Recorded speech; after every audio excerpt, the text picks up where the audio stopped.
మీ రాశిని బట్టి మీరు ఏ దేవునికి ఏ విధమైన తాంబూలం సమర్పిస్తే అష్ట ఐశ్వర్యాలు మీ సొంతమవుతాయి. ఒక్కొక్క రాశి వారు వారి రాశిని బట్టి ఇలా చేస్తే వారి కష్టాలన్నీ తొలగి అదృష్టవంతులవుతారు. జీవితంలో అనేక సమస్యలకు ఉపశమనం దొరుకుతుంది. అసలు ఏ రాశి వారు ఏ దేవునికి ఏ విధమైన తాంబూలం సమర్పించాలి చూద్దాం. ముందుగా మేషరాశి.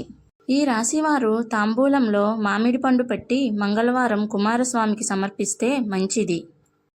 వృషభ రాశి. ఈ రాశివారు తమలపాకులో మిరియాలు ఉంచి మంగళవారం రాహును పూజిస్తే కష్టాలు తొలగిపోతాయి. మిథున రాశి. ఈ రాశివారు తాంబూలంలో అరటిపండు పెట్టి బుధవారం నాడు ఇష్టదేవతను పూజించాలి. కర్కాటక రాశి. ఈ రాశివారు తాంబూలంలో దానిమ్మ పండు ఉంచి శుక్రవారం నాడు కాళికాదేవిని పూజించాలి. సింహరాశి. ఈ రాశివారు తాంబూలంలో అరటిపండు ఉంచి గురువారం నాడు ఇష్టదేవతను పూజించాలి. కన్యారాశి. ఈ రాశివారు తమలపాకులో మిరియాలు ఉంచి గురువారం ఇష్టదేవతను పూజిస్తే మంచి జరుగుతుంది. తులారాశి. ఈ రాశివారు తమలపాకులో లవంగాలు ఉంచి శుక్రవారం నాడు ఇష్టదేవతను పూజించాలి.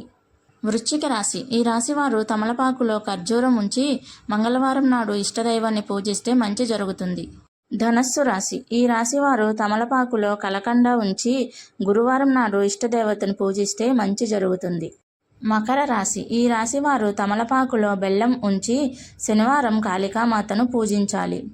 కుంభరాశి. ఈ రాశివారు తమలపాకులో నెయ్యి ఉంచి శుక్రవారం నాడు కాళికామాతను పూజించినట్లయితే మంచి జరుగుతుంది. మీనరాశి. ఈ రాశివారు తమలపాకులో పంచదార ఉంచి ఆదివారం నాడు ఇష్టదైవాన్ని పూజిస్తే అంతా మంచే జరుగుతుంది. ఇలా అన్ని రాశుల వారు మీ రాశిని బట్టి తాంబూలం సమర్పించడం వల్ల మంచి జరిగి సకల సంపదలు కలుగుతాయని పండితులు చెబుతున్నారు. మీకు ఈ వీడియో నచ్చితే లైక్ చేసి షేర్ చేసి సబ్స్క్రైబ్ చేసుకోండి.